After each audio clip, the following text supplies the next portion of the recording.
Bismillahirrahmanirrahim. Assalamualaikum warahmatullahi wabarakatuh. Innal hamdalillah nahmaduhu wa nasta'inuhu wa nastahdihi wa natubu ilayhi wa asyhadu an la ilaha illallah wahdahu la syarika lah wa asyhadu anna Muhammadan abduhu wa rasuluhu amma ba'du. Allahumma inna nas'aluka ilman nafi'an wa rizqan thayyiban wa 'amalan mutaqabbalan. Allahumma 'allimna bima yanfa'una wa 'allimna bima jahilna wa zidna hudan wa tawfiqan wa salahan ya rabbal alamin. Allahumma amin amin ya rabbal alamin. Jemaah yang Allah, Bapak Ibu yang dirahmati Allah Ta'ala, puji setelah syukur kita panjatkan kehadirat Allah. Alhamdulillah di malam yang ke-12 di bulan Syaban, Allah masih memperkenankan kita untuk bisa berkumpul di majelis yang insya Allah mudah-mudahan diberkahi ini. Salawat dan salam mudah-mudahan senantiasa tercurahkan untuk suri teladan kita Habibana wa Nabiyana Muhammadin sallallahu alaihi wasallam, untuk para sahabatnya, tabi'innya, dan mudah-mudahan kita semua Allah halalkan, dikaruniakan ridha hidayah serta taufik Allah Ta'ala agar syafaat yang dijanjikan oleh Allah melalui Rasulnya bisa kita dapatkan di yaumul qiyamah nanti. Allahumma amin amin ya rabbal alamin. Ikhwanillah, kita melanjutkan pembahasan dari kitab At-Tadhkirah yang dikaryakan oleh Imam Al-Qurtubi rahimahullah ta'ala. Setelah pembahasan tentang bab yang berhubungan dengan syafaat, kali ini kita melanjutkan pembahasan tentang bab as-sirat atau cara selamat melalui titian sirat. Terkait bab yang berhubungan dengan sirat ini atau jembatan penghubung antara padang mahsyar dengan surga, Allah Azza wa Jalla menyebutkan keterangannya di surat Maryam ayat 71 dan 72 dan 73. A'udzu billahi minasyaitonir rajim. Wa in minkum illa wariduha kana 'ala rabbika hatman maqdiyya thumma nunajjil ladzina taqaw wa nadharu adh-dhalimina fiha jathiyya. Jadi surat Maryam ayat 71 dan 72, mohon maaf, Allah Azza wa Jalla menegaskan, dan tidak ada di antara kalian melainkan pasti akan mendatanginya, kata Allah. Karena 'ala rabbika hatman maqdiyya, ini adalah ketetapan Tuhanmu yang pasti. Tsumma nunajjil ladzina taqaw wa nadharu adh-dhalimina fiha jathiyya, dan kami selamatkan orang-orang beriman melewati titian sirat ini, sementara orang-orang kafir dibiarkan bertekuk lutut di hadapannya. Jadi singkatnya ya Allah, selesai proses penghisaban, catatan amal dibagikan, yang orang soleh catatan amalnya pakai tangan kanan, ahlu maksiat pakai tangan kiri.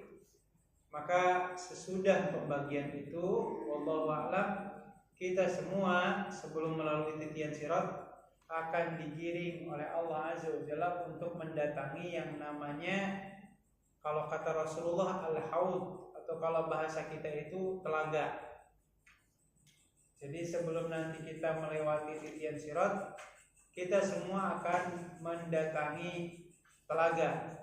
Dan setiap nabi punya telaganya masing-masing.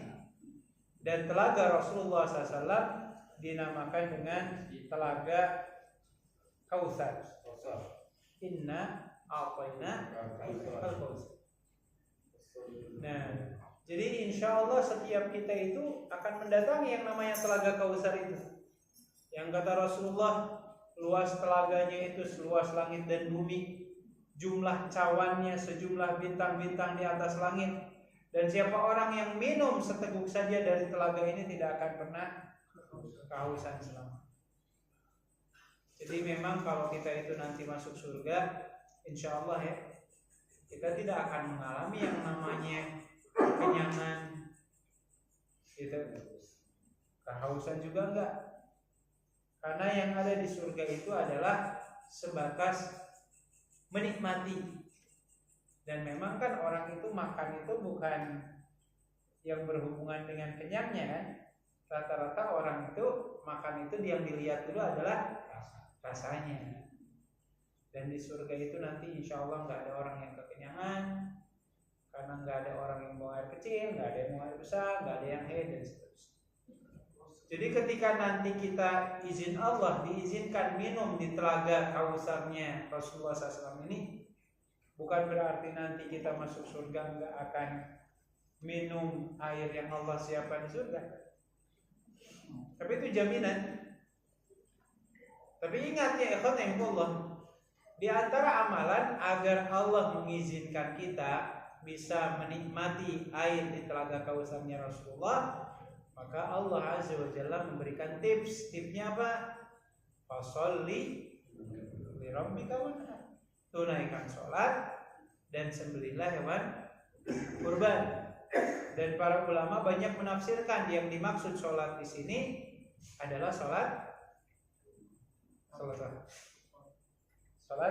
Idul Adha. Karena yang namanya kurban itu tidak akan sah sebelum sholat Id ditunaikan. Maka Allah perintahkan perintah sholat dulu baru kurban. Dan para ulama menafsirkan yang dimaksud sholat di sini adalah sholat Idul Adha. Maka kita berharap bila mana setiap tahun Allah memberikan kemampuan kepada kita bisa kurbannya, dan biidznillah ya diberikan keleluasaan untuk menunaikan sholat Id. Mudah-mudahan Allah izinkan kita untuk bisa menikmati air di telaga kausarnya Rasulullah. Tapi sebaliknya, sebagaimana kita ketahui, ada sebagian dari umatnya Rasulullah itu yang diusir-usirin oleh malaikat. Jadi nggak boleh minum air di sini, Mas.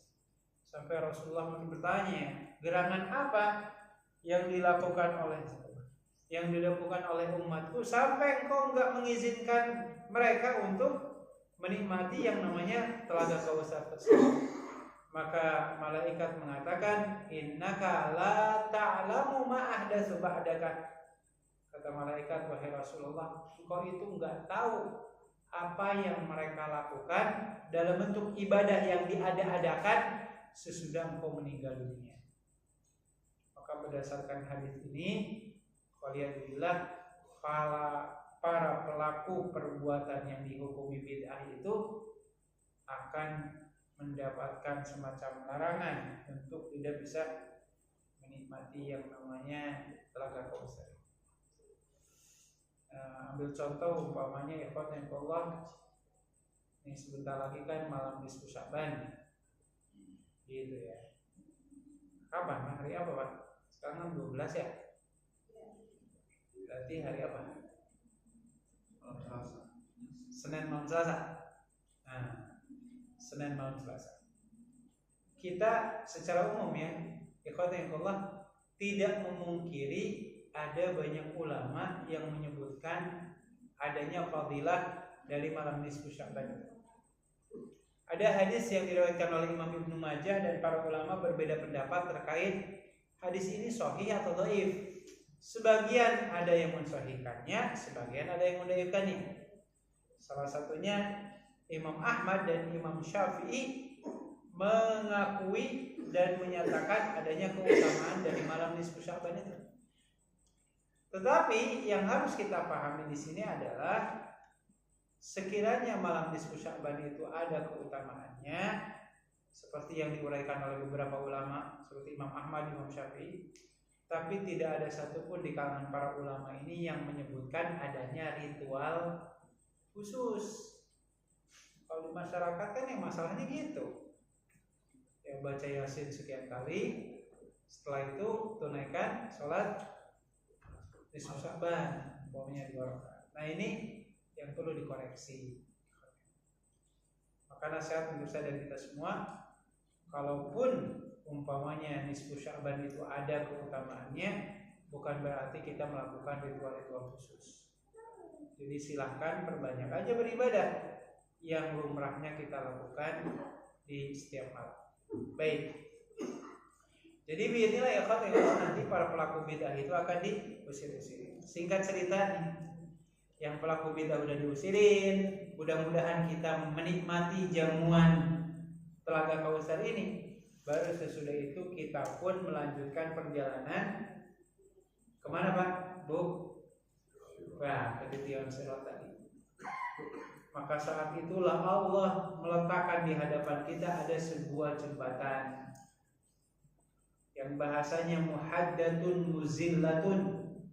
Kata Rasulullah SAW itu bimana jembatan itu sangat tajam dan sangat licin. Bagi orang yang banyak melakukan dosa dan maksiat, jembatan itu seperti tadi, licin, tajam, dan kata Rasulullah di kiri kanannya itu ada pengaitnya. Jadi ada pengait yang nyambar gitu. Kalau orang yang tidak diizinkan oleh Allah melewati titian sirat akan disambar. Dan di bawah jembatan itu ada neraka jahanam. Sementara siapa yang bisa melewati titian sirat ini, jembatan ini, insya Allah jaminannya masuk surga. Nah itu yang dikatakan oleh kita. Tapi pertanyaannya, ikhwanillah, apakah seluruh umat manusia itu akankah diberikan kesempatan oleh Allah untuk melewati jembatan itu atau tidak? Atau hanya ada kelompok tertentu saja? Maka dalam hal ini Bapak Ibu yang dirahmati Allah Ta'ala, Allah menegaskan di surat Al-Qalam ayat 42 dan ayat 43, di mana Allah Azza wa Jalla menegaskan, a'udzubillahi minasyaitonirrajim, yauma yukshafu an saqin wa yud'auna ila sujudi fala yastati'un. Akan tiba suatu masa di mana di masa itu seluruh umat manusia disuruh sujud oleh Allah. Maka orang kafir atau orang muslim yang semasa hidupnya tidak mau menunaikan sholat karena Allah, maka pada masa itu ketika mereka disuruh sujud oleh Allah, mereka itu sama sekali tidak bisa sujud dan tubuhnya dibuat kaku oleh Allah Azza wa Jalla. Kapan itu kejadiannya? Jadi kejadiannya kata para ulama terjadi pada saat manusia itu akan melalui titian sirat. Jadi sebelum melewati titian sirat itu Allah ngasih instruksi dulu. Instruksinya apa? Kalau Anda mau melewati titian sirat ini, syaratnya kalian harus mau sujud kepada Aku. Maka orang-orang yang beriman semasa hidupnya yang selalu menjaga sholat 5 waktunya dan ibadah-ibadah sholat yang lain, saat itu dimudahkan oleh Allah untuk sujud. Tapi kalau orang-orang yang kafir, apalagi orang muslim yang malas untuk sujud, nanti ketika disuruh sujud itu mereka sama sekali tidak bisa. Nah, orang-orang yang tidak bisa sujud pada saat itu, inilah orang-orang yang akan Allah lemparkan ke neraka. Jadi nanti yang sujud itu adalah orang-orang yang diizinkan melewati titian sirat. Tapi tentu saja ikhwanillah, orang yang bisa sujud saat itu bukan otomatis orang yang soleh. Karena gini, ambil contoh ya, Rasulullah SAW menegaskan bahwasanya sholat yang paling berat bagi orang munafik itu sholat Isya dan subuh. Berarti pertanyaannya, orang munafik sholat nggak? Sholat. Bahkan kata Rasulullah, di antara ciri kemunafikan seseorang itu salah satunya adalah mereka yang selalu mengakhirkan pelaksanaan sholat asar, baru ketika matahari mau tenggelam mereka sholat seperti burung yang lagi mantungin makanan. Kata Rasulullah, tilka sholatul munafik, tilka sholatul munafik, tilka sholatul munafik. Kalau kalian mau tahu sholatnya orang munafik itu ya seperti ini. Jadi orang munafik pun sholat. Tapi yang dimaksud munafik di sini kan ada 2 kategori, Pak. Ada munafik secara akidah. Munafik secara akidah itu apa? Mereka yang benci kepada Islam, tapi kebenciannya mereka sembunyikan di hatinya. Mereka nggak berani menampakkan kebencian kepada Islam. Dan orang seperti ini letaknya di neraka yang paling bawah. Nah yang kedua, ada yang namanya munafik secara amalia. Kayak gimana munafik secara amalia, Bapak Ibu? Kalau ngomong suka, kalau dikasih amanat suka hianat, sumpah berjanji, ya, dan selalu mengingkari. Itu ciri-ciri kemunafikan seseorang. Dan bisa jadi perilaku ini melekat dalam kehidupan seorang muslim. Karena orang muslim pun ada nggak yang selamat dari kebohongan? Ya jarang-jarang, jarang-jarang. Nah, wa bi'idznillah ikhwatinullah. Ketika orang kafir tidak diizinkan untuk sujud, mereka dicemplungin ke neraka. Sementara orang-orang yang semasa hidupnya selalu sholat, meskipun dia munafik, Allah izinkan. Silahkan kalau mau nyoba, bahasa kasar, lewati nih yang namanya titian atau jembatan Sirat. Dan Masya Allah Bapak Ibu sekalian, kalau Bapak Ibu baca di surat Al-Hadid ayat 12, 13, dan 14 itu disebutkan, A'udzubillahi minasyaitonirrajim, yauma taral mu'minina wal mu'minat.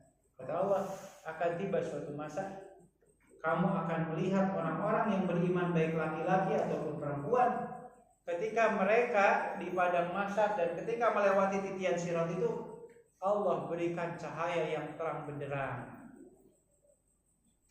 Jadi kalau boleh kita ibaratkan, titian Sirat itu kayak tadi kata Rasulullah, tajam, licin, gelap.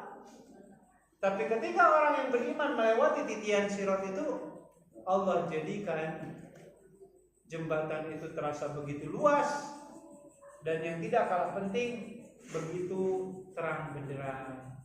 Sehingga ikhwatillah, di surat Al-Hadid itu orang-orang munafik itu berkata, yauma yaqulul munafiquna wal munafiqatu lil ladzina amanu unduruna naqtabis min nurikum. Akan tiba suatu masa di mana munafik laki-laki dan munafik perempuan itu akan berkata-kata kepada orang yang beriman. Apa yang mereka katakan? Tolong dong jangan cepat-cepat jalannya, karena kami butuh cahaya kalian. Maka saat itu orang-orang yang beriman mengatakan, ya kalau bahasa kasar kita, faltamisu nura, cari aja cahaya sendiri, gak usah minta-minta dari kami. Nanti orang beriman itu akan berkata-kata seperti itu. Nah, dalam hal ini Allah Ta'ala melalui lisan Rasulnya mengatakan, kalau Anda ingin mendapatkan cahaya Allah di hari kiamat nanti, maka Anda harus memperhatikan beberapa amalan. Salah satu amalannya apa Bapak Ibu biar kita mendapatkan cahaya? Satu, yang punya beruban, ubannya jangan dicabut. La tantibu muslim fa innahu nurun. La tantibu sayyib. La tantibu sayyib fa innahu nurun muslim yaumil qiyamah, dalam hadis sahih riwayat Imam Muslim. Jangan pernah Anda cabut uban Anda, karena itu akan jadi cahaya di hari kiamat. Atau dalam riwayat yang lain kata Rasulullah, inna ummati ya'tuna yaumil qiyamati burran muhajirin min atharil wudu. Umatku itu nanti di hari kiamat akan dibangkitkan dalam kondisi anggota wudunya itu bercahaya. Maka orang kalau ingin terang benderang nanti di hari kiamat, yaumil hisab, tadi ya ubannya gak usah dicabut, lalu kemudian jaga wudunya secara baik. Itu salah satu amalan, termasuk kata Rasulullah SAW, fasholatu nurun. Dan siapa orang yang menjaga kewajiban sholatnya, maka orang ini pun orang yang mendapatkan cahaya yang terang benderang di yaumil kiamat. Jadi nanti itu mudah-mudahan kita ya Allah, ketika kita melewati titian Sirat itu, Allah berikan cahaya yang terang benderang sampai orang-orang munafik yang laki-laki dan perempuan itu meminta-minta kepada kita agar kita jangan cepat-cepat jalannya. Tapi kan sebagaimana yang katakan oleh Rasulullah, ada orang yang melewati titian Sirat itu seperti hembusan angin, seperti kecepatan kilat, macam-macam, dan itu dikembalikan kepada amalia dan amalan-amalan kita masing-masing.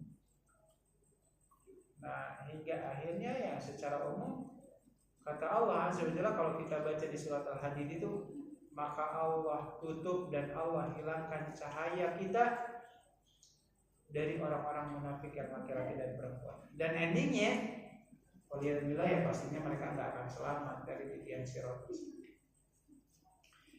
Nah, singkatnya, Bapak Ibu yang dirahmati Allah Ta'ala, Imam Al-Qurtubi dalam kitab At-Tadhkirahnya mengatakan bahwasannya ketika nanti Bapak Ibu melewati titian sirat, itu nanti ada 7 posko yang wajib kita lalui. Nah, ada 7 posko. Ya, enggak cuma naik gunung doang. Di titian sirat juga ada 7 pos pemeriksaan. Pos ke-1 sampai pos ke-5 ini berhubungan dengan rukun Islam. Dari mulai apa kata Imam Al-Qurtubi? Yang pertama berhubungan dengan syahadat, berhubungan dengan ketauhidan kita. Sejauh mana kita bisa memurnikan ketauhidan kita dari bahaya kesyirikan. Ya, dari bahaya hal-hal yang sifatnya tahayul. Saya mungkin pernah cerita di sini ketika menghadiri ada acara pernikahan di daerah Tangerang. Pas selesai ijab qabul, ada ritual yang harus dilakukan pengantin perempuan. Ngapain Bapak Ibu? Pengantin perempuan harus melemparkan celana dalamnya ke genteng. Celana dalamnya ke genteng, ritual. Itu katanya buang sial. Saya bilang ini daerah Tangerang. Tangerangnya juga bukan kampung banget, perkotaan, daerah Ciputat. Ya itu kan udah perkotaan, harusnya orang yang terdidik, modern lah. Gak percaya dengan hal-hal seperti itu, tapi ternyata masih ada didapati seperti itu. Jadi kalau di daerah perkotaan masih ada yang kayak gitu, apalagi yang perkampungan, ya itu lebih susah lagi untuk dirubah. Nah ini yang harus kita pahamkan ya, bagaimana setiap pribadi Muslim harus memurnikan keimanannya, ketauhidannya dari hal-hal yang berbau kesyirikan. Maka kalau ada orang Muslim, dia rajin sholat 5 waktunya, dia rajin saum wajib dan saum sunnahnya, tapi kalau melewati pos pemeriksaan pertama sudah enggak lolos, artinya ya Anda dinyatakan enggak selamat, nyemplung ke neraka jahanam. Itu yang pertama. Dan memang orang-orang Muslim ini kalau sudah berbicara tentang kesyirikan, ya banyak yang terperangkap. Banyak yang terperangkap. Nah, ini PR buat kita semua. Makanya Allah Azza wa Jalla itu secara umum ya menegaskan orang yang melakukan kesyirikan dan menyekutukan Allah dengan yang lain itu ibarat kata seperti orang yang jatuh dari ketinggian dan dia tidak memiliki barang apapun yang bisa menyelamatkannya. Kata Allah itu tahwi bihirri, dia seperti kapas yang ketika ditiup oleh angin dia gampang terbawa kemana-mana.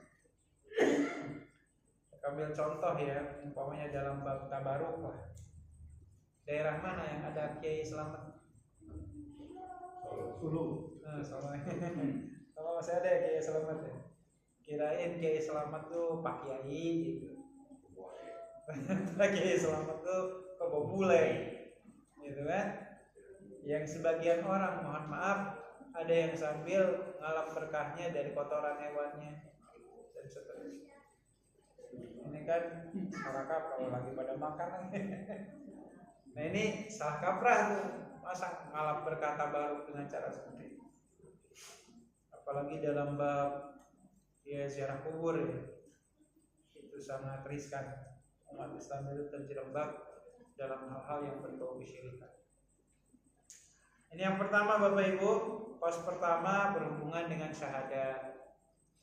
Dilanjutkan nih pos kedua berhubungan dengan sholat. Nah ini kira-kira nih pos kedua sholat kita ini gimana nih kualitasnya? Ya mudah-mudahan bagus ya. Jadi jangan sampai baru pos ke-1 udah sempoyongan di pos kedua ini. Apalagi biidznillah ya, sesudah ketauhidan, sholat inilah biidznillah yang menjadi penentu seluruh amalan-amalan selanjutnya. Mudah-mudahan ikhwatillah kita bisa lewat di pos kedua ini. Lanjut pos ketiga, apa itu? Ya, berhubungan dengan ibadah puasa, ibadah saum. Sebagaimana Rasulullah SAW mengingatkan kepada kita semua, man mata wa alaihi siyam soma waliyuhu. Kalau ada di antara kita meninggal dunia sementara hutang puasanya belum ditunaikan, maka walinya wajib menggantikannya, wajib membayar.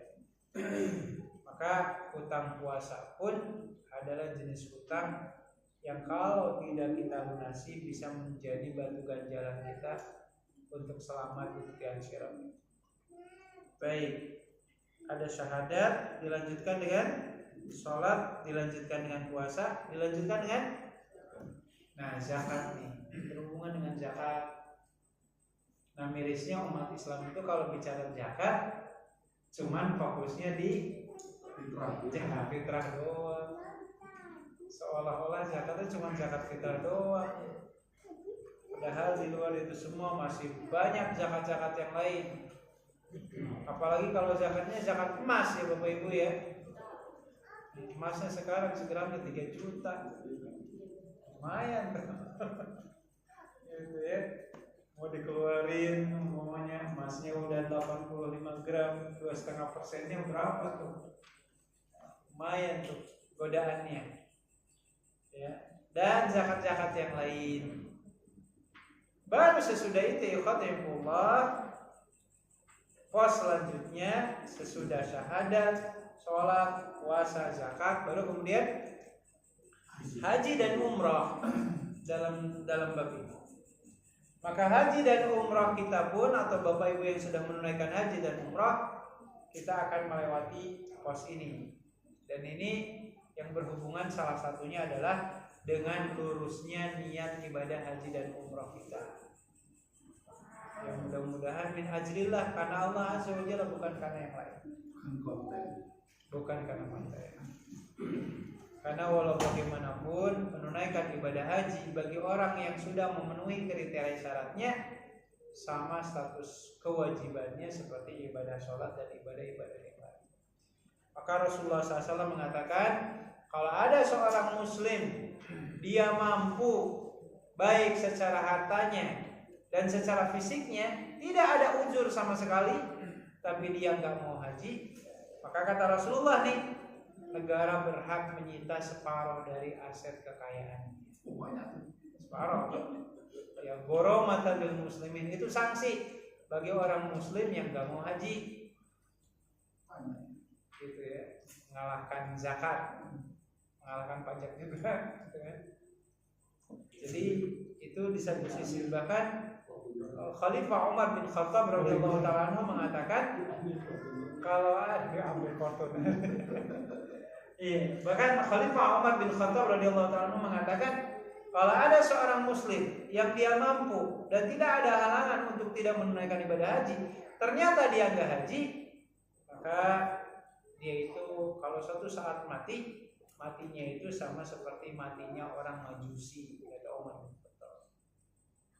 Maka ikhwatillah, mudah-mudahan kita yang diberikan kekuatan, wabil khusus mampu secara materinya dan mampu secara fisiknya, mudah-mudahan kita bersemangat ya untuk menyempurnakan rukun Islam yang kelima.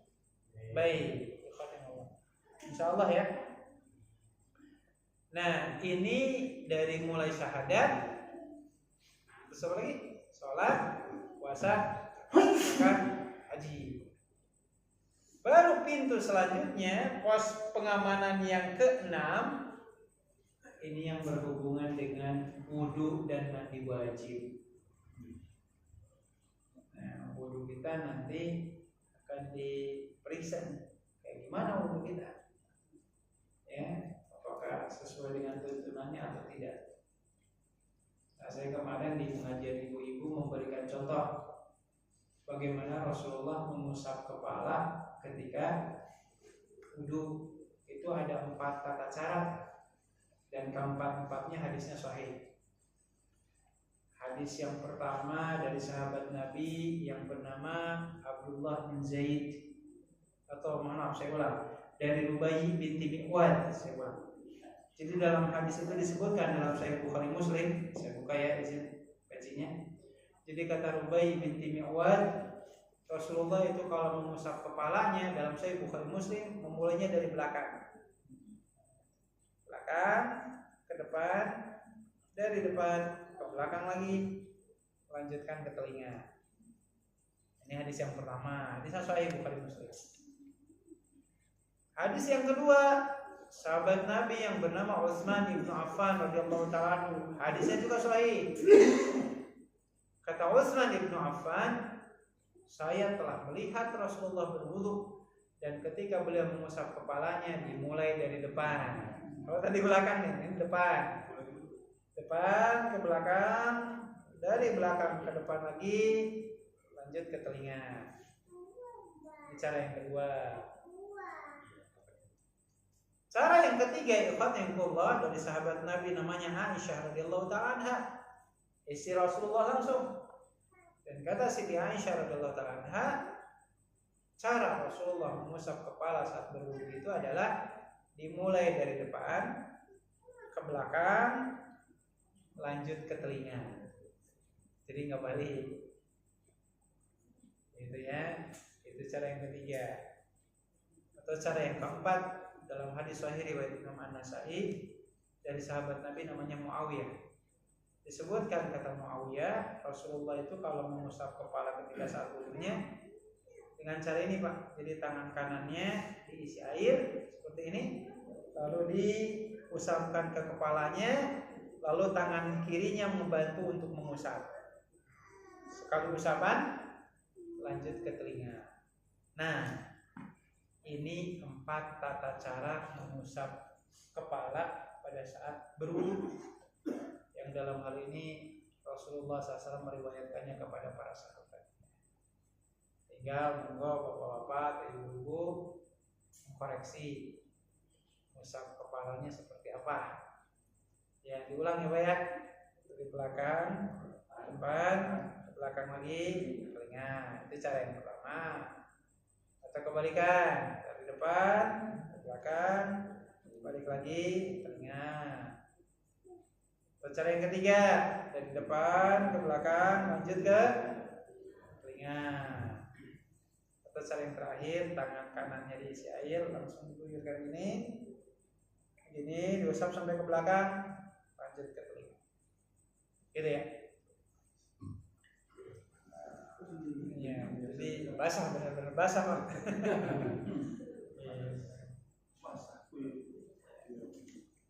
Jadi kalau selama ini cuma gitu. Nah itu, itu yang perlu diluruskan. Pakai minyak rambut gimana? Kalau apa? Pakai minyak rambut. Rambutnya pakai minyak rambut nggak? Ya nggak usah. Kan nggak basah, licin. Iya, jadi yang diperintahkan itu bukan mengusap rambut, tapi mengusap kepala. Jadi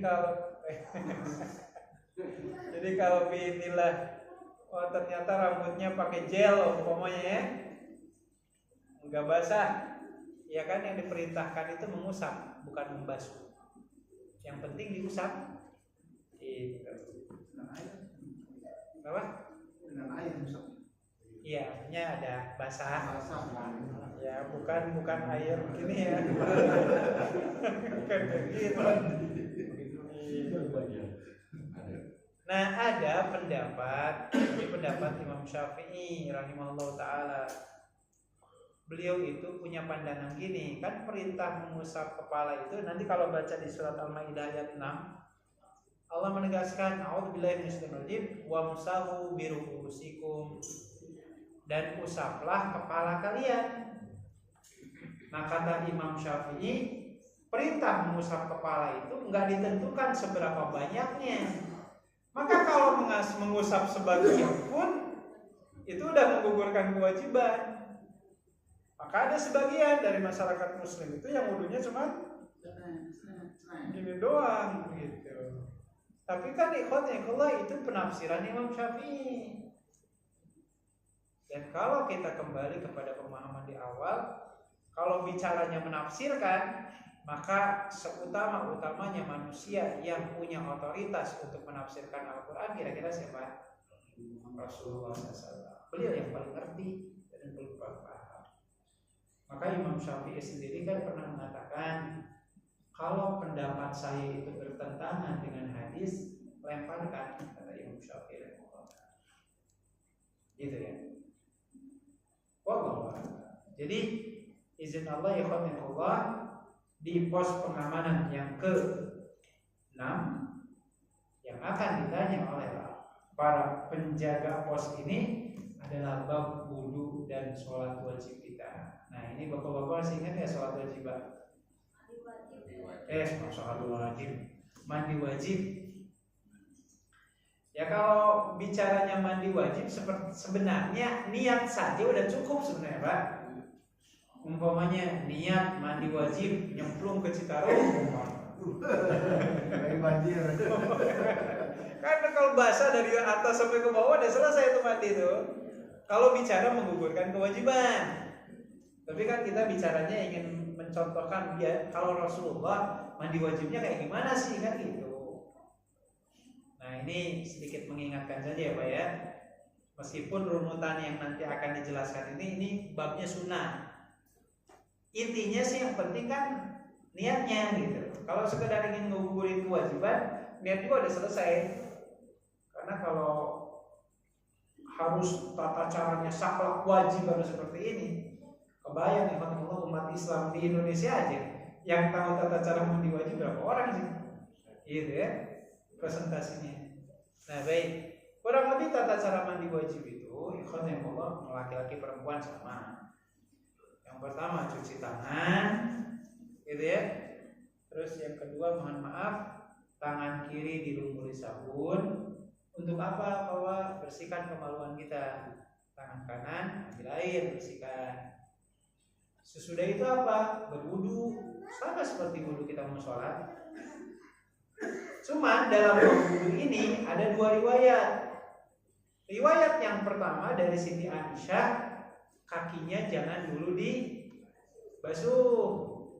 Sementara riwayat kedua dari Ummu Salamah, dua-duanya istri Rasulullah. Riwayat yang kedua mengatakan wudunya sempurna sampai cuci kaki. Menggolah itu mau bapak-bapak ibu-ibu. Yang penting mohon maaf setelah membersihkan kemaluan langsung wudu. Mau kakinya dicuci atau enggak, yang jelas kalau enggak berarti nanti pas belakangannya dicucinya gitu ya. Oke, wudu. Sesudah wudu apa bapak-bapak? Guyur kepala 3 kali sambil diremas-remas, belum pakai sampo, belum pakai apa-apa. Guyur 3 kali sampai diremas-remas. Sesudah itu badan sebelah kanan diguyur 3 kali, kiri 3 kali. Baru sesudah itu bapak-bapak silakan mandi bebas. Mau sikat gigi kek, mau pakai sabun, mau pakai sampo, bebas. Nah yang terakhir nih, ini yang terakhir nih. Umpamanya tadi kita mandinya di sini nih, geser sedikit. Nah di tempat yang baru itu kita baru cuci kaki. Itu runutan mandi wajib yang dicontohkan oleh Rasulullah. Ingat ya Pak ya, cuci tangan, mohon maaf tangan kiri dilumuri sabun, bersihkan kemaluan, tangan kanan ambil air bersihin. Terus apa? Wudu. Boleh sampai sempurna cuci kakinya atau cuci kakinya nanti di belakang. Terus sesudah wudu apa? Guyur kepala 3 kali sambil diremas-remas. Terus badan sebelah kanan diguyur 3 kali, kiri 3 kali, mandi bebas. Baru sesudah itu geser dikit, baru kita cuci kaki. Kalau ada yang bertanya, Ustaz, kalau seandainya saya batal pada saat tengah-tengah saya mandi, umpamanya lagi tengah-tengah mandi tiba-tiba ingin buang air kecil, berarti yang batalnya itu wudunya. Silahkan wudunya diulang. Sesudah wudu, tadi kita harus ingat, kita tadi mandi wajibnya sudah sampai mana? Ya, kalau sampai sini ya tinggal lanjutin aja. Jadi yang wajibnya itu yang diulang wudunya. Nah, kalau sesudah kita mandi wajib, kalau mau sholat harus wudu lagi nggak? Enggak lah, kan wudunya sudah ada di mandi wajib. Bahkan dalam beberapa keterangan mandi itu mandi wajib ya. Demikian juga mandi yang hukumnya sunnah. Contoh mandi yang hukumnya sunnah itu mandi sholat Jumat bagi laki-laki. Kata Rasulullah, baik itu mandi wajib atau mandi yang hukumnya sunnah, itu jauh lebih baik daripada kita berwudu. Maka kalau sudah mandi wajib atau mandi sunnah, nggak ada wudu. Jadi ini secara umum pos pengamanan yang ke-6. Ya, dari mulai rukun Islam yang 5 dilanjutkan dengan pos pengamanan yang berhubungan dengan wudu dan mandi wajib. Yang terakhir nih Bapak Ibu yang paling susah. Apa ini yang paling susah? Pos terakhir ini yang berhubungan dengan masalah sesama manusia, hablum minanasnya. Karena kalau saya dan kita semua nih punya permasalahan dengan sesama manusia, kalau nggak diselesaikan di sini, maka kata Rasulullah, yang tasubahum ba'dha, nanti akan ada hukum qisas di posko terakhir itu. Maka kita mendengar ada riwayat ya Allah yang disebut-sebut kata Rasulullah, tahu nggak kalian siapa orang yang muflis, orang yang bangkrut? Ya para sahabat kan mengatakan orang yang bangkrut itu yang usahanya burung tikar dan seterusnya. Tapi kata Rasulullah, bukan itu yang saya maksud. Tapi orang yang di padang mahsyarnya membawa amalan banyak, gitu. Melewati tadi titian sirat, melewati pos-pos syahadat, lewat. Sholat lewat gitu. Tapi giliran pos yang terakhir banyak orang yang tersakiti dengan ucapan dan perilakunya. Akhirnya apa yang terjadi Pak? Amal baiknya dipretelin itu satu-satu. Sampai waliyadzubillah ketika amalannya udah habis, ternyata yang disakiti masih banyak. Maka yang disakiti ini kemudian Allah ambil dosanya ditimpakan kepada orang.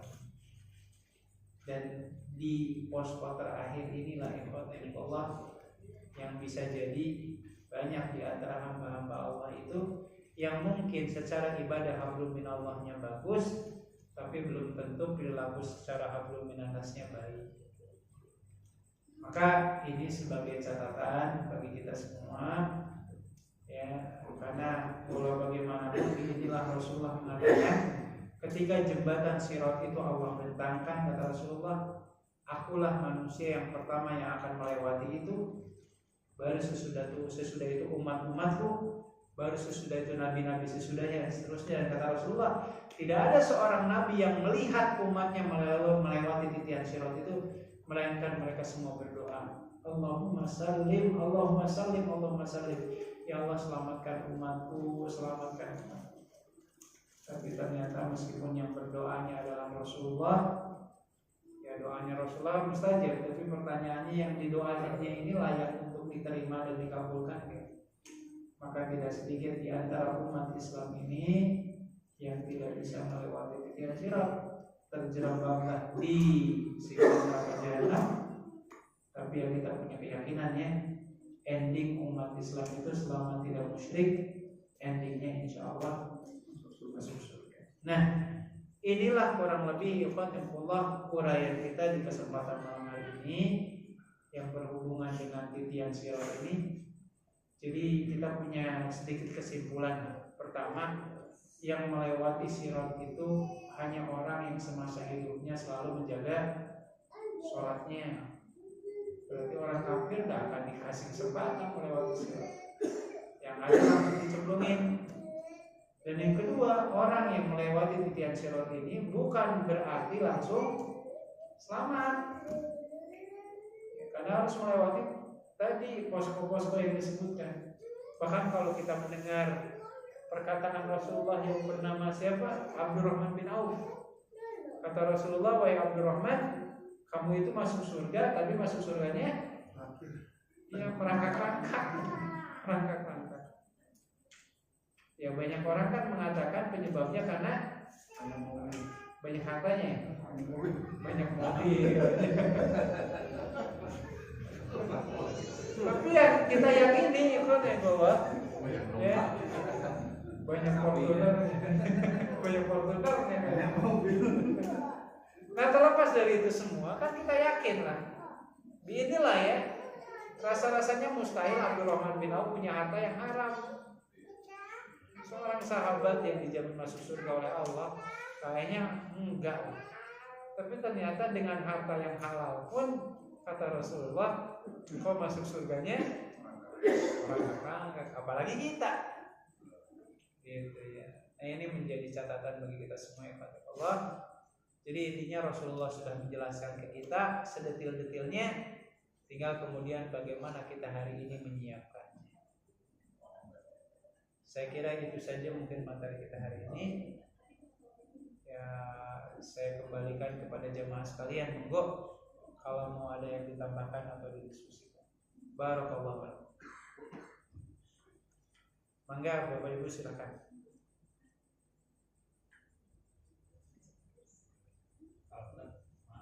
Yang tadi titian surat kan tadi tajam, terus izin gitu.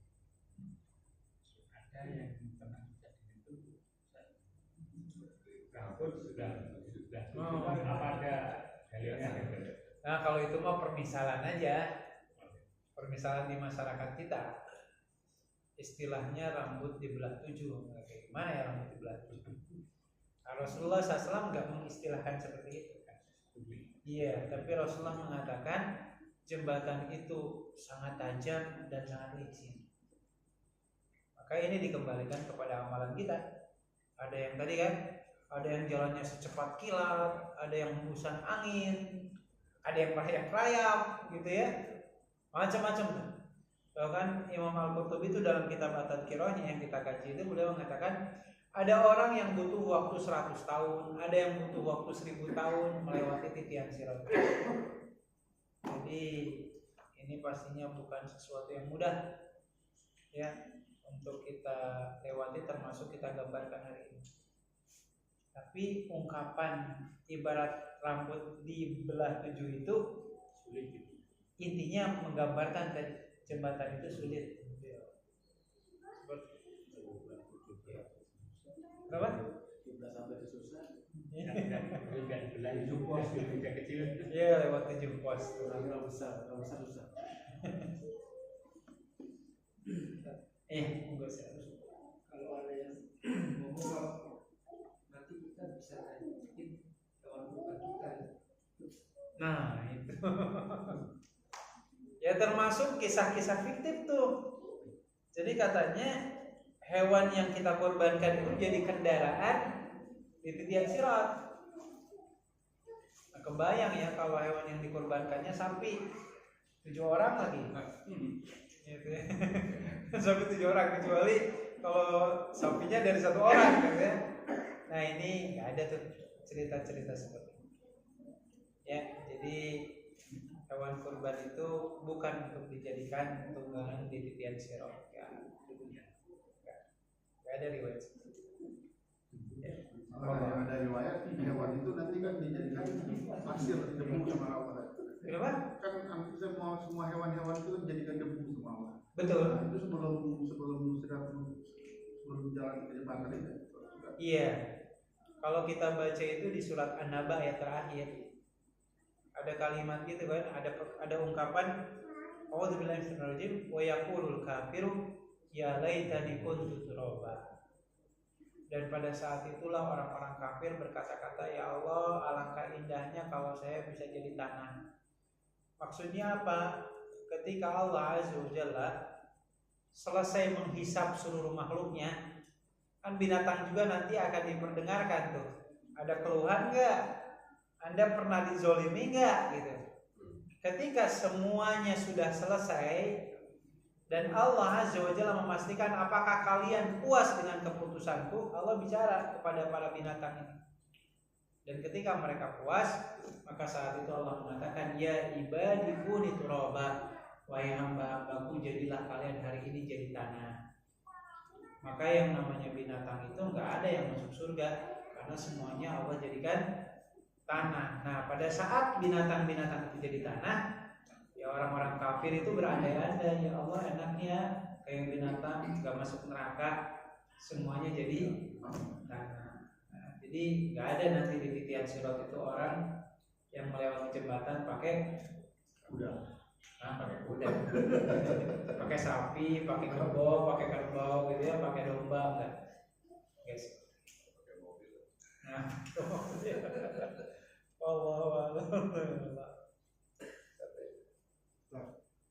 silakan. Salah satu Mas. Ini kan kita kan bergaul sama orang kan lama, ada tapi kita tidak tahu. Itu gimana caranya dok? Menebus itu. Gimana nyakitin orang tapi kita nggak tahu? Kan ada nggak tahu. Tapi orang yang meninggal, Jadi memang ikhwatullah yang pertama kan gini, kalau kita melakukan kesalahan kepada siapapun, kalau kesalahan itu dilakukan atas dasar sengaja dan kita tahu, maka mau nggak mau kan kewajiban kita adalah menyampaikan permohonan maaf. Kalau ada hak orang lain yang kita ambil, ya maaf itu nggak hanya sekedar dalam bentuk ucapan, tapi juga harus dikembalikan. Nah kalau saya atau siapapun di antara kita pernah melakukan kesalahan, terus kita minta maaf, sebenarnya kewajiban kita udah selesai. Kalau si fulan ini nggak memaafkan kita, tinggal urusan dia dengan Allah Azza wa Jalla. Kenapa Anda nggak memaafkan saudara Anda? Padahal dia udah tulus minta maaf. Bahkan kalau bicaranya tadi ya, ada hak yang diambil sudah dibalikin gitu. Maka itu yang pertama tuh, kewajiban kita minta maaf. Kalau dia nggak maafin kita ya tadi, urusan kita udah selesai, tinggal urusan dia dengan Allah. Nah kalau orangnya udah meninggal, prinsipnya kan gini. Jadi jangan sampai gini, jangan sampai kita punya salah, terus orang sudah meninggal, terus kita datang ke kuburannya, terus kita ngomong, Pak minta maaf ya, saya sudah melakukan ini. Kan kita dengar hadis deh, kata Rasulullah, apabila anak cucu ada meninggal, terputus amalannya. Jadi pokoknya segala hal ihwal yang berhubungan dengan dia, khususnya urusan dunia, udah selesai, kecuali anak yang soleh dan seterusnya. Maka waliyadzubillah, kalau saya dan di antara kita pernah melakukan kesalahan dan orangnya sudah meninggal, yang bisa kita lakukan adalah memohon agar Allah mengampuni kita, dan yang kedua mengampuni dosa orang yang pernah kita sakiti. Hanya sebatas itu yang kita lakukan. Kafaratun malik dabdahu antastaghfirullah. Ya sanksinya secara umum minta kepada Allah agar Allah mengampuni dosa-dosa orang yang pernah kita sakiti. Mudah-mudahan dengan cara itu Allah memaafkan kita. Nah, adapun kalau kita pernah menyakiti orang dan kita nggak sadar dan nggak tahu, maka prinsipnya Allah memaafkan kita dengan ketidaktahuan kita atau dengan ketidaksengajaan kita. Bahasanya seperti itu. Gitu ya. Makanya jangan sampai karakter orang mukmin itu jangan sampai lah nanti aja lah perhitungannya di akhirat. Kalau dia sudah minta maaf, harusnya kita membuka diri. Nah, makanya kita teringat ya dengan kisahnya Abu Bakar Siddiq radhiyallahu anhu. Jadi Abu Bakar itu kan punya beberapa anak ya, salah satunya Aisyah. Aisyah itu kan ketika nikah dengan Rasulullah pernah dituduh apa? Berzina kan? Pernah dituduh. Dan yang menuduhnya itu kerabat Aisyah sendiri. Namanya Mistah bin Usasah. Mistah ini keponakannya Abu Bakar. Numpang hidup di rumah Abu Bakar. Yang ngasih nafkahnya Abu Bakar. Ternyata Mistahnya malah nyebarin yang enggak. Akhirnya ketika ketahuan siapa yang menyebarkan berita yang enggak baik ini, akhirnya Abu Bakar bersumpah, demi Allah, mulai sekarang saya tidak akan lagi memberikan nafkah kepada kamu. Abu Bakar bersumpah betul karena sakit hati. Ya gimana nggak sakit hati ya Pak ya? Keponakan tinggal di rumah kita, numpang hidup, kita yang ngebiayain, ternyata dia yang nyebarin berita yang nggak benar. Dan berita itu menyangkut nama baik putri kita. Saat itu Abu Bakar ya normal sampai bersumpah demi Allah dan seterusnya. Tapi Allah Azza wa Jalla menurunkan ayat di surat An-Nur bahwasanya kata Allah, tidak selayaknya seseorang yang memiliki kelebihan harta bersumpah atas nama Allah untuk memutus silaturahminya hanya karena kesalahan yang dilakukan oleh kerabatnya itu. Maka di akhir ayatnya Allah mengatakan gini, wal ya'fu wal yasfahu ala tuhibbuna ayaghfirallahu lakum. Kalau Anda ingin diampuni dosanya oleh Allah, maka berusaha dan belajarlah memaafkan kesalahan orang lain. Jadi ternyata di ayat itu Allah mengatakan itu. Maka ketika Abu Bakar mendapat ayat ini, maka kata Abu Bakar, saya maafkan kesalahan dia dan saya akan kembali memberikan nafkah. Tapi kan memang berat ya Pak ya, berat. Makanya sangat pantas Allah menjanjikan Allah akan memaafkan kita kalau kita gampang memaafkan kesalahan orang lain.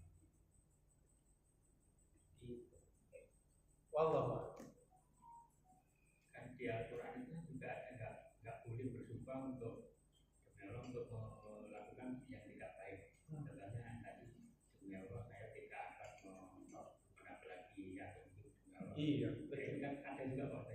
Iya. Nah, itu ucapan yang keluar dari lisannya Abu Bakar. Emosi. Ya, Emosi. lagi emosi.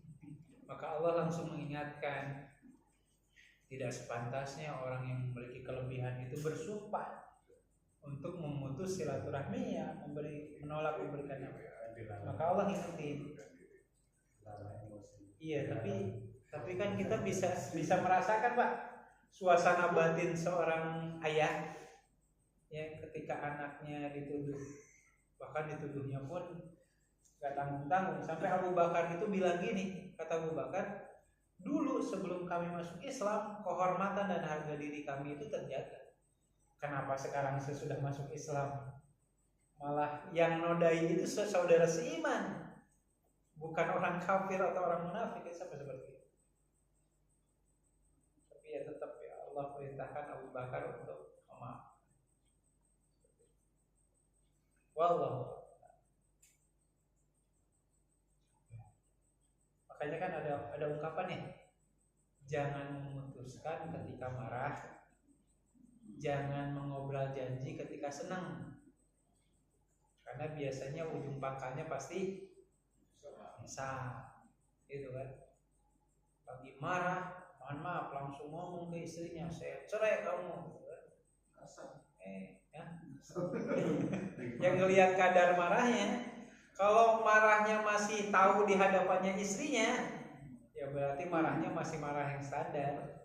Tapi kalau marahnya yang kalap, itu bahasanya sampai nggak nyadar kayak gimana ya kalapnya.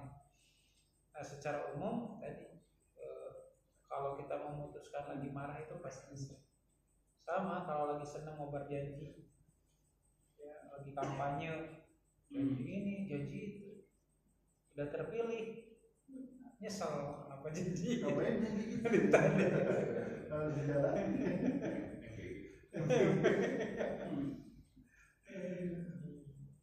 Janji yang terlanjur.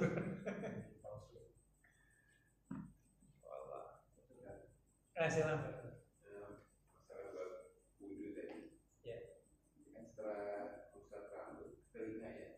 Iya. Ustaz telinga lagi apa enggak? Atau sudah jadi satu-satu? Iya. Nah, dalam hal ini yang banyak dikomentari oleh para ulama. Salah satunya Imam Syafi'i secara langsung. Di mana Imam Syafi'i menegaskan tidak selayaknya ketika kita mengusap rambut terus kita ngambil air yang baru untuk membersihkan telinga. Nggak boleh kayak gitu. Karena kenapa? Karena telinga ini satu kesatuan dengan kepala. Maka tadi ketika kita mengusap kepala itu, ngusap gitu ya. Mau ke depan lagi boleh salah satu dari 4 cara tadi yang ini langsung ke telinga. Jadi jangan sampai ada gini ngambil air terus bersihin telinga. Nah itu yang nggak boleh. Itu satu kali ya? Betul, satu kali. Enggak bukan 3 kali. Enggak. Kan biasanya 3 kali. Iya. Kepala sekali ya. Betul. Nah, kepala itu 1 kali usapan, bukan 3 kali ya. Jangan disamakan seperti mencuci muka, mencuci tangan, mencuci kaki. kepala itu 1 kali usapan. Ini langsung kita terima. Jadi jangan sampai tadi ngusap kepala, ambil air baru, terus kemudian bersihin tadi. Itu bahkan dikritisi oleh Imam Syafi'i secara itu nggak boleh. Wow. Imam Syafi'i sendiri ya yang mengkritisi. Di Indonesia masih banyak gitu. Padahal Imam Syafi'i jadi masuk ya. Itu yang perlu kita luruskan. Nah, silakan. Biasa. Kalau kondisi sakit ya, misalnya kepalanya diperban, gimana? Nah, itulah dalam kondisi sakit ya, entah itu bagian kepala atau tangan yang diperban, maka Rasulullah SAW itu mencontohkan gini, Allah ada bab tentang mengusap sepatu pada saat berwudu. Ada kan seperti itu, mengusap khuf gitu ya. Bahkan ulama-ulama hari ini pun enggak membatasi sepatu, bahkan sampai ke kaos kaki. Ya, jadi ketika suatu saat kita wudu dan malas melepaskan sepatu, boleh tuh sepatunya diusap, tapi asalkan kan sebelum pakai sepatu kita punya wudu dulu. Pokoknya sebelum berangkat ke kantor kita wudu nih. Niatannya nanti wudunya sekalian buat untuk sholat zuhur. Terus kita pakai sepatu. Izin Allah ternyata jam 10 batal. Nah, pas kita mau wudu untuk sholat zuhur, nggak perlu sepatunya dilepas, cukup aja diusap bagian permukaan atasnya. Nah, adanya syariat dibolehkannya mengusap sepatu ini menjadi salah satu landasan dalil bolehnya mengusap salah satunya tadi perban pada saat anggota wudu kita itu cedera ya. Jadi umpamanya entah bagian tangan umpamanya atau bagian kepala, ya cukup diusap aja bagian perbannya. Ya, diusap bagian perbannya, enggak mesti harus basah. Jadi boleh seperti itu. Maka kan ini ada contoh ngusap yang kelima lah berarti ya. Ini Rasulullah pernah wudu dalam posisi mengenakan sorban. Sorbannya nggak dicopot. Tapi apa yang dilakukan Rasulullah? Beliau mengusap permukaan luar dari sorbannya. Jadi mengusap ini, baru sesudah itu pakai tangan kanannya, punggungnya diginiin. Itu kalau posisi pakai sorban. Nah, sekarang kan ibu-ibu bisa tuh wudu dalam posisi pakai kerudungnya nggak perlu dicopot, cukup diusap permukaan luarnya. Sesudah itu wudunya diginiin, ya dirogoh 3 kali, gini. Itu salah satu tanda syarat. Jadi kalau ada yang luka, jangan dipaksakan, udah diusap aja bagian permukaan perban. Nah, insya Allah sah. Jadi ada kisah nih, meskipun hadisnya dhaif, tapi ini jadi pembelajaran, sering disebutkan oleh para ulama. Jadi ceritanya ada sahabat Nabi di medan pertempuran, kepalanya terkena sabetan pedang musuh. Ya, mirisnya di malam itu dia mimpi basah. Bingung tuh, mandi wajib enggak. Mau nanya ke Rasulullah malu. Akhirnya dia nanya ke temennya so tahu. Temennya ya ente wajib mandi lah. Akhirnya mandi keramas Pak, tewas akhirnya. Sampai dalam hadis itu disebutkan ala tas'alu fa inna sifali as-su'al. Kenapa kalian gak nanya ke saya? Karena obat ketidaktahuan itu yang nanya gitu. Jadi kebayang namanya orang lagi luka parah di kepala keramas. Udah selesai itu masalah. Ya, itu salah satu catatan. Wallahu a'lam. Ya. Kata dari wudu udah jelas ini ya. Kalau tanya mungkin sebagian dari kita ada yang belum tahu. Yang kedua terkait dengan utang. Dan nanti ini kan juga terkait dengan hal penggunaan nasi. Kalau misalkan kita tahu, misalkan ada kita utang juga dengan orang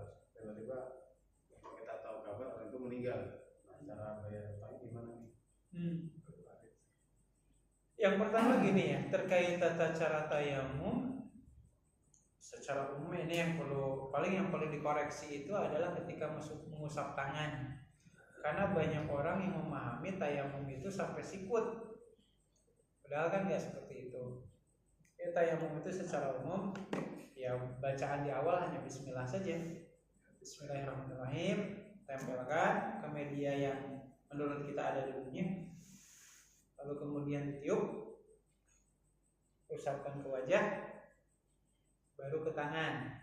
Mulai dari telapak tangan kanan sampai pergelangan, baru tangan kiri sampai pergelangan. Udah selesai kita ya. Jadi nggak sampai segini ya.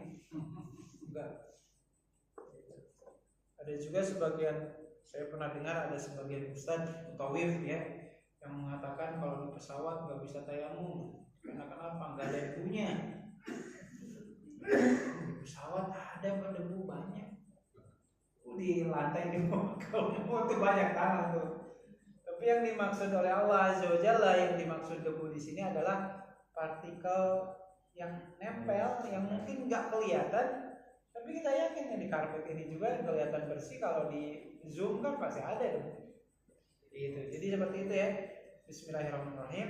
Tempelkan, tiup, usapkan ke wajah, lalu ke telapak tangan kanan sampai pergelangan, baru telapak tangan kiri sampai pergelangan. Udah, nggak ada doa-doa yang lain. Simpel, gitu ya. Nah, kalau yang terakhir bab utang piutang ya secara umum, kalau ternyata kita minjem uang ke orang lain dan qadarullah yang ngasih pinjamannya meninggal dunia, maka tadi terkategorikan warisan yang harus diberikan ke ahli warisnya. Seperti itu. Nah, yang masalahnya itu kalau ternyata orangnya nggak ketahuan, di mana orangnya, rumahnya di mana, kaum kerabatnya di mana. Maka dalam kondisi seperti ini, hal yang mungkin kita lakukan dua. Satu, bersedekah atas nama si fulan. Dan yang kedua, kalau ternyata sesudah disedekahin ternyata keluarganya ketemu, maka ya tetap utangnya harus dibayar. Double, karena walau bagaimanapun ya tetap utang. Dan miris lah ya, bahkan orang yang mati syahid sekalipun akan terganjal, terhalang untuk masuk surganya kalau utangnya belum lunas. Wallah. Sepertinya cukup ya. Oh, masih ada? Ya, sudah. Terkait keutamaan hadir di majelis ilmu, itu apakah kalau sekarang kita nonton kajian dari YouTube atau dari media yang lain itu apa ini? Ya, kalau baca tentang hadisnya, kalau konteksnya hadir di majelis ilmu, ya Rasulullah mengatakan man salaka thariqan yaltamisu bihi ilman sahalallahu bihi thariqan ilal jannah. Siapa orang yang melangkahkan kaki, jadi ya jalan, harus hadir. Bukan kajian online. Tapi tetap kajian online juga ada pahalanya. Ada pahalanya. Tapi kalau bicaranya keutamaan hadir di majelis ilmu, ya orang yang keluar dari rumahnya, kata Rasulullah, siapa orang yang melangkahkan kakinya untuk mencari ilmu, Allah mudahkan jalannya menuju surga. Ya berarti memang ada ikhtiar. Ya mudah-mudahan insya Allah, yang penting keluar dari rumah. Saya dari rumah ke sini jalan kaki nyampe jam berapa? Ya termasuk kalau dalam beberapa riwayat ya salah satu amalan yang kadang dilupakan, salah satunya oleh jamaah haji dan umroh itu pada saat di Madinah khususnya adalah meluangkan waktu hadir di majelis ilmu. Itu salah satu keutamaan. Kalau nanti kita haji atau umroh, usahakan luangkan waktu kita untuk hadir di majelis ilmu pada saat di Masjid Nabawi. Ada nah di pintu berapa tuh saya nggak tahu, di pintu berapa ini. Kan ada ada. Indonesia. Ada bukan Ustaz siapa sekarang yang gantinya? Pengganti Ustaz Belanda saya lupa.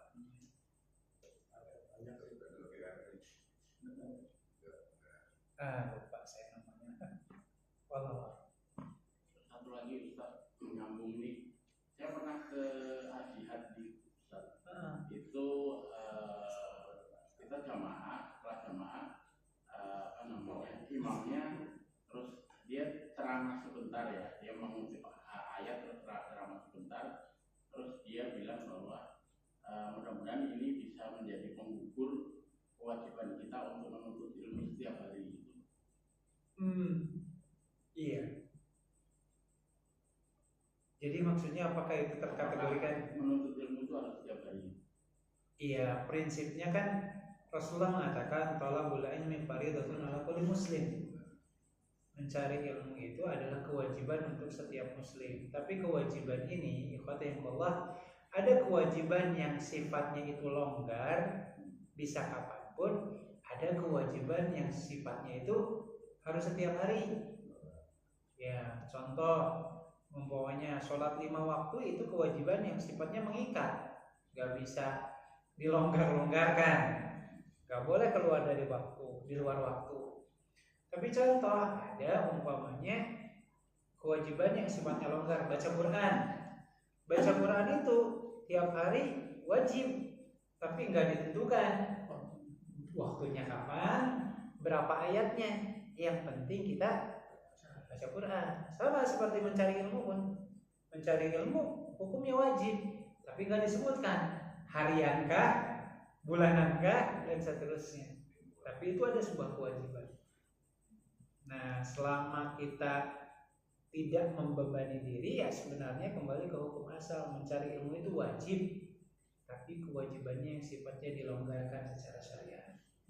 Makanya di zaman para sahabat pun, ketika Rasulullah masih ada, kan para sahabat itu nggak bisa selamanya 24 jam hadir di majelisnya Rasulullah. Maka apa yang mereka lakukan? Janjian. Ya Anda sekarang ya janjian yang hadir ya ke majelis Rasulullah, saya mau nyari nafkah dulu. Ada yang bertani, ada yang macam-macam tuh. Nanti ketika sudah selesai, giliran si fulan gantian. Apa sih yang disampaikan oleh Rasulullah? Dikasih tahu Rasulullah tadi seperti ini, seperti ini.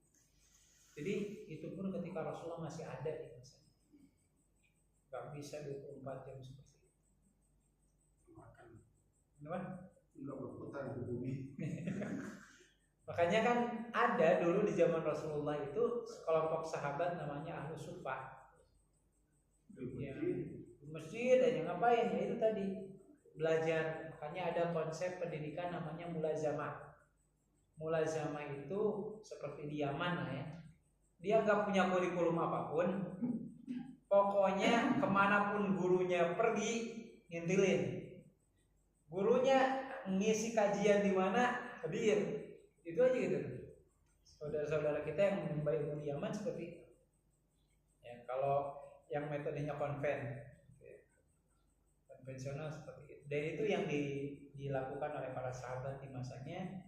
Ada yang punya meluangkan waktu khusus ngintilin Rasulullah kemana-mana. Ambil contoh Abu Hurairah. Abu Hurairah itu kan izin Allah ya, masuk Islamnya itu pada saat ya sekitar 2 tahun sebelum Rasulullah wafat. Tapi kita tahu 2 tahun Abu Hurairah bersama Rasulullah maksimal. Beliau disebut-sebut sahabat yang paling banyak meriwayatkan hadis. Kalah tuh Abu Bakar yang paling pertama awal masuk Islam, gitu kan? Ali bin Abi Thalib yang paling pertama masuk Islam dari kalangan remaja. Kalah dengan Abu Bakar. Abu Bakar usia keislamannya hanya 2 tahun dari kewafatan Rasulullah. Abu Hurairah sama. Kalau Abu Bakar dari awal tuh sebelum hijrah dan nah itu kan beda-beda tuh keluangan waktu orang itu. Kalau bisa seperti Abu Hurairah mantap. Tapi ya siap-siap harus berkorban kan. Abu Hurairah itu ya saking fokusnya mencari ilmu, ya izin Allah secara ekonomi pun bahasa kasarnya sangat-sangat terbatas. tapi di masa itu di cover sama yang bahasanya DKM gitu. Maka Rasulullah selalu mengumumkan, siapa di antara kalian yang mau berinfak makanan, silahkan diikat di salah satu tiang di Masjid Nabawi ini. Itu untuk kelompok Ahlus Suffah. Tapi hari ini sufahnya diartikan salah, jadi sufi. Jadi melenceng tuh akhirnya gitu.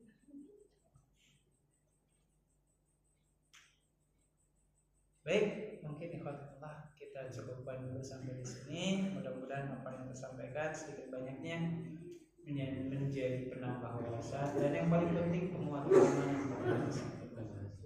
Kita tutup dengan membaca al-Qur'an majlis. Subhanakallahumma wa bihamdika asyhadu an la ilaha illa anta astaghfiruka wa atubu ilaik. Assalamualaikum warahmatullahi wabarakatuh.